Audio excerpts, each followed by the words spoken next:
in inglés. Okay, so we've used the present tense, for example, to express the future. The verb ir, to go. All right, so using a present tense form of ir, okay, voy a, and then what you're going to do or where you're going. We've also used it for the progressive tense, which we just kind of had right here, something that you're doing right now. And then, of course, in the previous chapter, we used the verb acabar, which means to finish, when you want to talk about something you just did. Acabo de beber limonada. I just drank lemonade. Okay. Acabo de hablar con Phoenix. I just finished talking to Phoenix. All right. Today, we are going to start one of the past tenses in Espanol. And yes, I use the plural because we have dos that we use to express things, whereas in English, you would normally only use one. Okay? First off, there is the preterit, which is what we're going to be doing today. En Español, Preterito. Okay. The preterit basically deals with complete past events. So, for example, in English, I eat is the present tense. You're talking about something you're consuming at this moment. What would be the past tense of I eat? I ate. Okay. In Español, we would use the preterit to express I ate. We would use I ate, and that would be we would use the preterit to express I ate. Okay? Because you put food in your mouth, chew, chew, chew, swallow, it's done. Okay? It is a completed action in the past. Okay. Now, the other past tense, which we will get to in 2 chapters, okay? But I will just introduce it here, is called the imperfect, or in Español, imperfecto.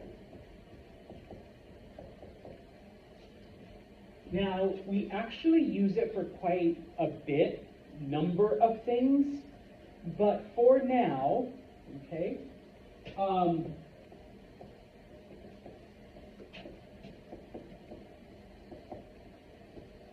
number one, we use the imperfect to express habitual past actions, things that you used to do, okay? It gets a little confusing because in English, okay, we would still use something like this. Like when I was a teenager, I ate pizza every day, okay? I'm still using this construction, but in Spanish, you would use the imperfect, the imperfecto, because it's something that you did habitually, okay? It was something that you did frequently, all right? In addition, we also use it for past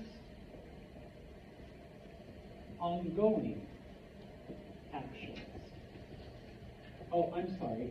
For this one, if you could say in your head that you used to do something, all right, you would use imperfecto, okay? Now, for the past ongoing actions, it's like the progressive tense because you're using a form of to be, and then a verb in ing, but in the past tense. Last night, I was speaking with Kate. It's in the past, But I'm not I mean, obviously, because we're in today, the conversation is over, but we are not indicating an ending to that, okay? In Espanol, we would use this construction, okay, to express that, okay? I was speaking with Katie last night, so to be plus an ing in the past. All right, so don't worry about this too much, because once again, we are only going to focus on this, okay? And if you look on page 192, okay, the first part, okay, goes into regular verbs in the pattern, okay?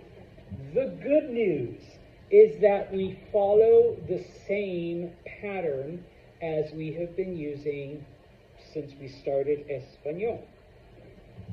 You take the ER, you take the AR, the ER, the IR, and you drop it, okay? And then you add an ending that corresponds to the subject. Yo, tú, él, ella, usted, nosotros, vosotros, ellos, ellas, ustedes. The bad news is that they are completely different sets of endings. Okay, so you're learning to walk again. Okay, so the preterite endings for AR verbs, for ER verbs, for IR verbs. Now, the silver lining is that muy bien, Anthony noticed it. ER and IR are identical. All right, there is no difference. So you're only memorizing two sets of endings for now. Okay, I'll leave that a little bit ominous. Okay, so aste o, amos astes aron, and iste yo, imos istes yeron. See. There's no reason that the S in comimos is not red. Yeah, my friend who made this slide effed up. But it should I be. just wanted to make sure there wasn't. It should be. This should be red, and if I could color it in, I would. Okay? Now, a couple of things. Well, no, not yet. I'll save those for un momento. All right?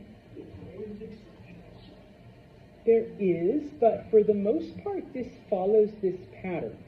Okay? If you've noticed, the yo form and the el, ella, usted form have accent marks.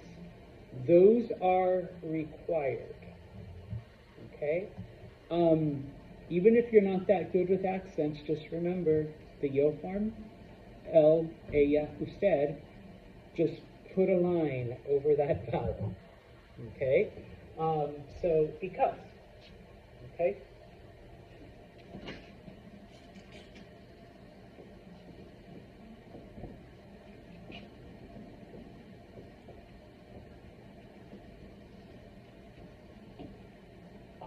This is pronounced hable, hable, and it's actually the formal command, speak.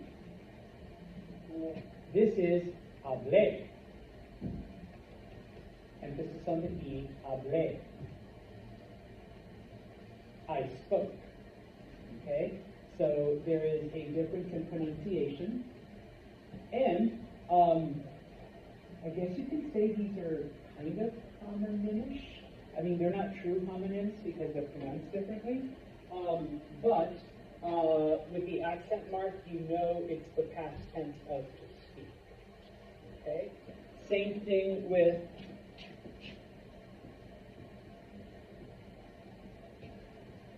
and this one maybe is a little bit better example.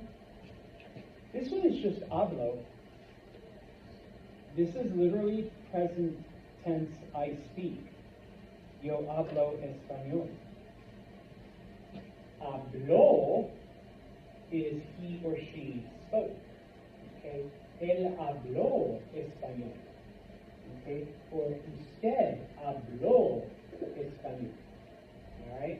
So it is necessary, okay, to put those accent marks, both for pronunciation and for, I guess, distinguishing verb tense and verb usage. Okay?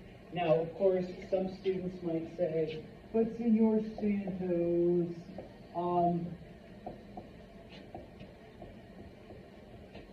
you know what I'm talking about, okay? Yes, I can look at the sentence, ella habló mucho ayer, and know that you actually meant to write habló, she spoke a lot yesterday. Yes, I know what you mean. But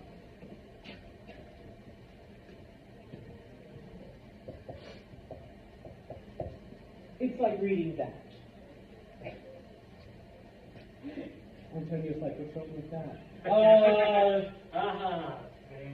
I mean, I know that you meant to say this, okay? But it's still wrong, all right? Like, I know what you meant, okay? So please, remember the accent marks, all right? Now, if you go down to the bottom of page 192, okay, when it comes, okay. Uh-huh. What is that? You said it was IC? This one? No, the other one. That is the usted command. Oh, command. Okay. That's the command. Yes. Okay. Okay. All right. If you go to the bottom of page 192, stem changers. If it is an AR verb or an ER verb, don't worry about it. Don't worry about it at all. Okay? So it gives you the example of pensar. Pensar means to think. Okay? It's pienso, I think. But in the preterit, if you want to say I thought, you don't have to worry about it. You just treat it like a regular AR verb. It would just be pensé, I thought. Okay? Same thing with an ER verb. Okay? Volver means to return. In the present tense, it's vuelvo, I return. But in the preterit, volví, I returned. You don't need to worry about stem changes. What about in Iowa? Yeah, that's a different story. And we're saving that for the next chapter because it does get a little bit difficult. So we're only going to spoon feed you for now. Is that for any AR verbs or? AR, ER verbs, no stem change at all. Except No. IR verbs, on the other hand, the way Antonio asked, those you do have to worry about, but not until next chapter, or not until later. I'll say later, because we don't want to scare you and, have you running away.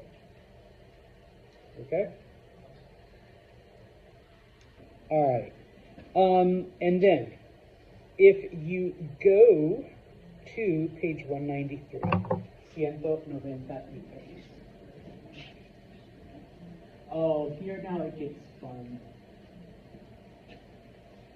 One of my colleagues called these cargazars. what? A cargazar.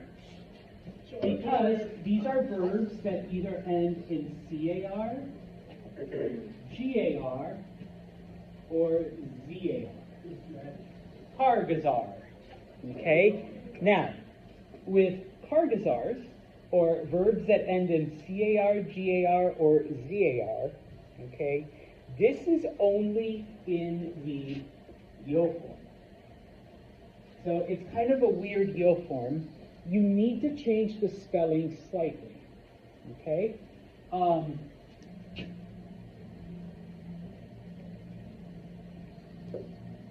If it ends in CAR, the C becomes QU, and I'll explain why right now.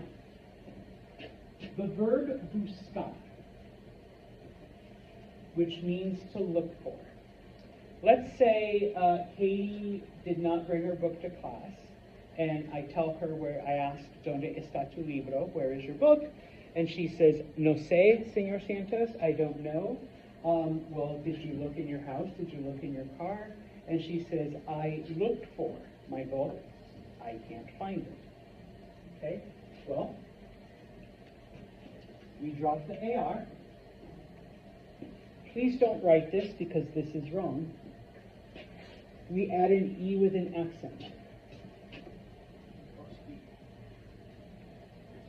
Don't write this one down because if you recall, and it's the same in English, the C before an E does not make a K sound, it makes a S sound.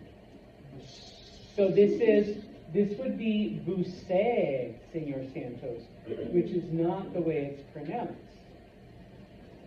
In order to get the correct pronunciation,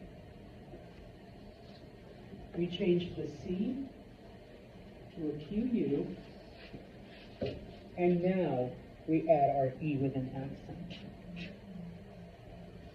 So Katie would say, Señor Santos, busqué en mi dormitorio, busqué en mi coche, I looked in my bedroom, I looked in my car, no libro. Okay? So, in order to preserve the K sound, we change it to a Q. Okay? Same thing with GAR. Now, this is only in the yo form. Okay?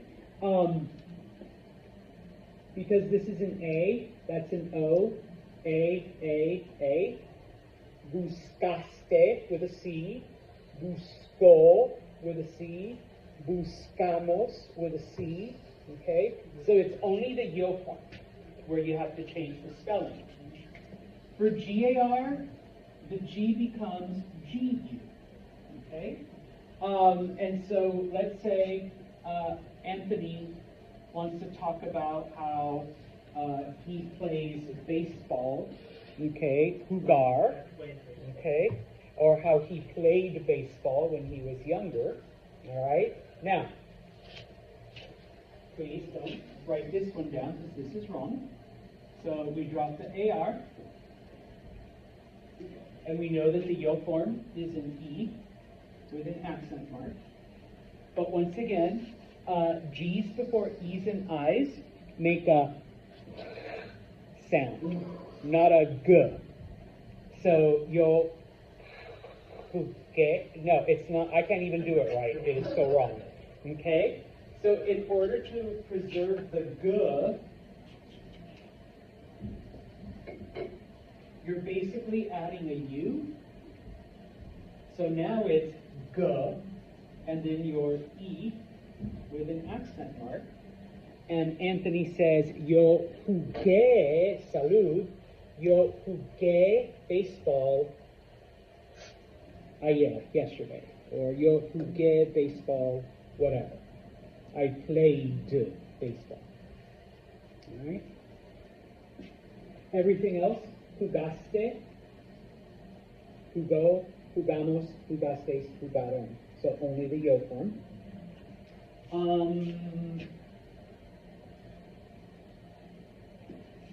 The Z becomes a C.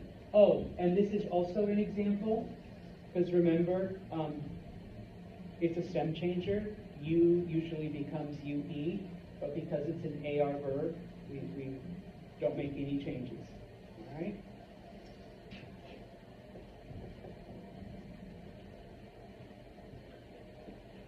As long as we're talking about food, okay? If you want to say that you ate lunch, okay, Or we'll take Antonio's case again. He says he didn't eat lunch yesterday. Okay?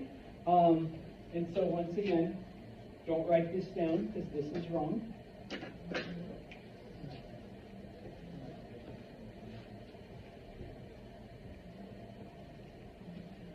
In that spelling, the Z is actually buzzy, like in English. So he would say, Santos no almorcé, which is not almorcé, okay? And so what we do is we change that Z to a C.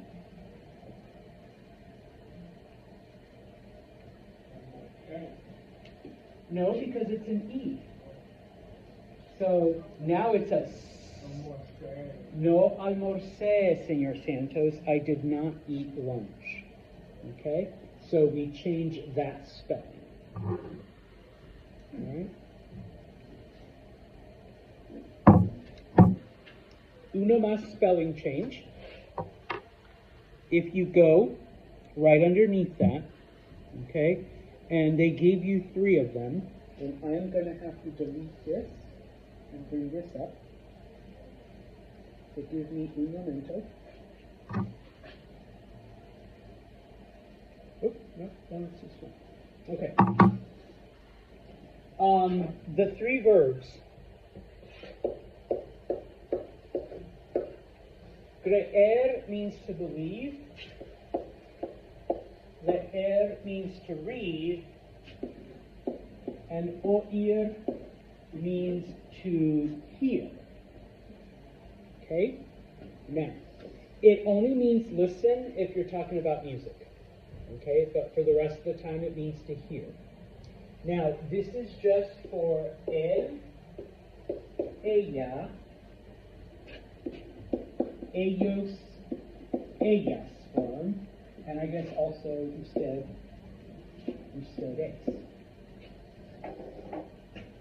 If I want to say, for example, Katie read a book. Ella leyó un libro. Okay?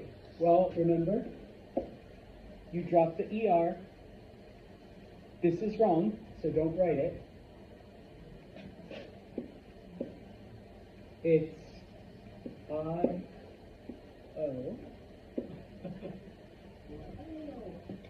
Spanish does not like 3 vowels in a row. We hate it. It looks disgusting. So what Spanish does is it takes that I and changes it to a Y. Some say Y is a vowel, though. Yeah. Okay. And even in English, Y's tend to replace, vowels on occasion. So like my and by, by. I mean, there's no vowels in that word unless you consider Y a vowel. All right.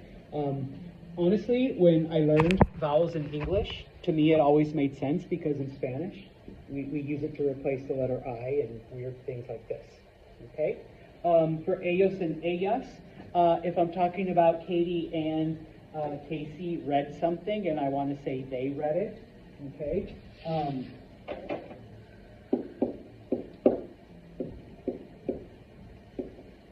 Ellas leyeron. Well, once again, you have 3 vowels in a row, so you change that middle one, that I, to a Y. And I would say, oh yeah, they read the book. Ellas leyeron el libro. Okay? For creer, it would be creyó, creyeron. Okay? Let me do it in different colors. For oír, it would be oyó and oyeron. Okay? Does spelling count? C. For this one, yes. Okay? I might be lenient, with 1 or 2 of them, but not for these because it's actually a part of getting the word correct. Okay? All right, lo siento that we didn't get to practice, but we will definitely do that el viernes. Okay? Okay then.